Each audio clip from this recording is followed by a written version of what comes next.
Hello, everyone. Welcome to Fridays with Father on this Christmas Eve.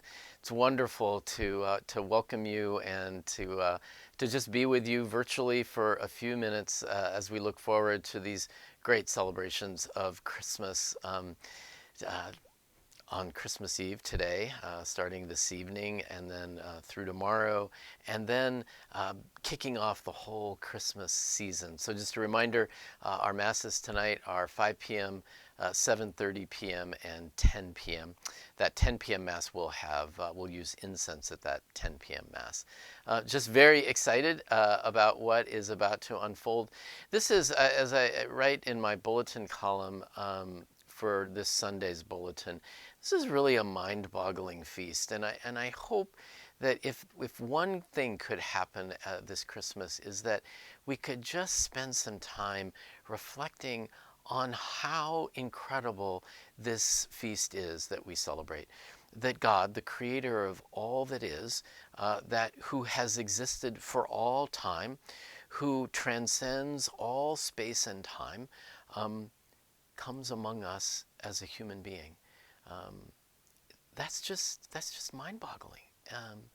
And as I say in my column, if it isn't mind-boggling for us, then we don't really take this feast seriously enough.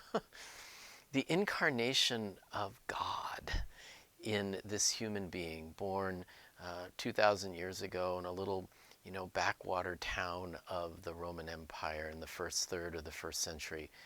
It's just incredible, and it shows the depths of God's love for us. How God just pursues us, unrelentingly pursues us in love, and comes among us as a vulnerable little child.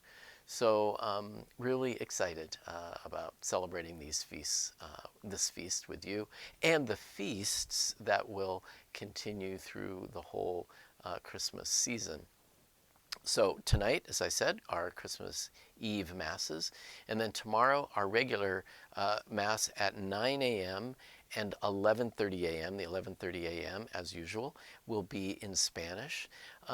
We'll use incense at that 11:30 a.m. mass.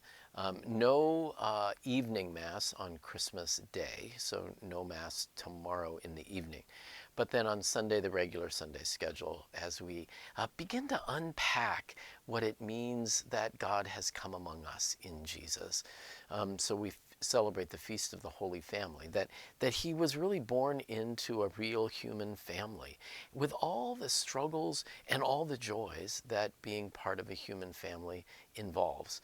So we'll celebrate that on Sunday, our regular schedule, 9 a.m., 11:30 a.m. in Spanish, and 5 p.m. Mass in English. So that's on Sunday. And as I said, that really is the beginning of the unpacking.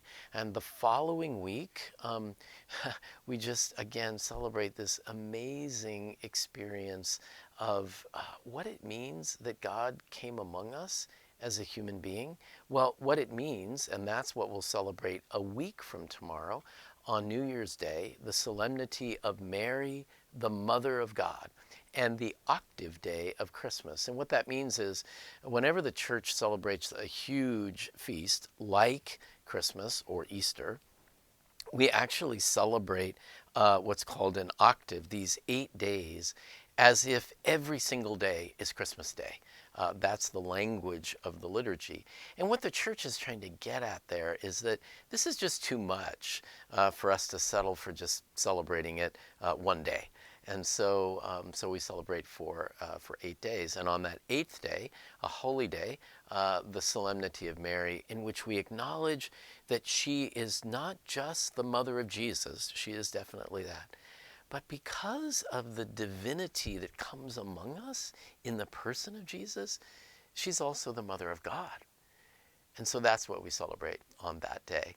It's also a World Day of Prayer for Peace. And so the Pope will give his annual, on January 1st, his annual message to the whole world and to the city of Rome, this message of peace. And so we look forward to hearing from the Pope on that day as well.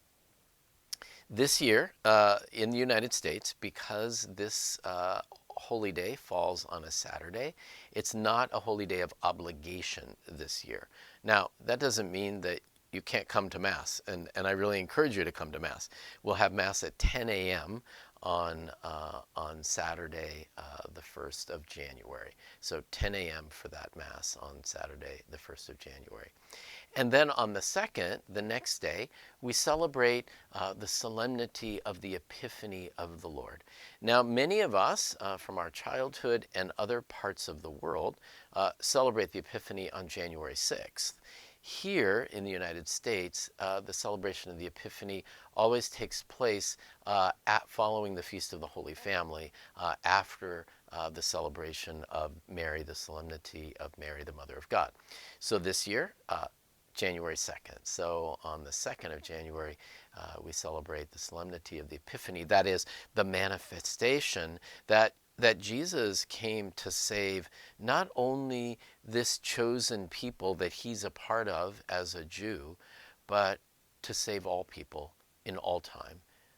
And the wonderful, mysterious visitors from the East who bring beautiful gifts to the child Jesus represent that manifestation way beyond the Jewish tradition.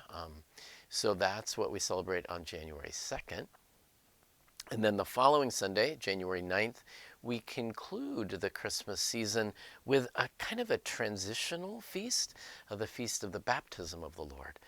So this marks that transition from that private life of formation for Jesus into his public ministry with his baptism. And it's a good reminder of how our own baptism really plunges us into this saving life, death, and resurrection of Jesus, and sends us forth also to proclaim the good news. So that's what we have to look forward to over the coming weeks, and all of that begins tonight in our Christmas Eve vigil and Mass at night. So I hope you can join us for all of that in the coming days and weeks. Well, God bless everyone. Merry Christmas to all of you. And I really look forward to gathering with you during these coming feast days. God bless.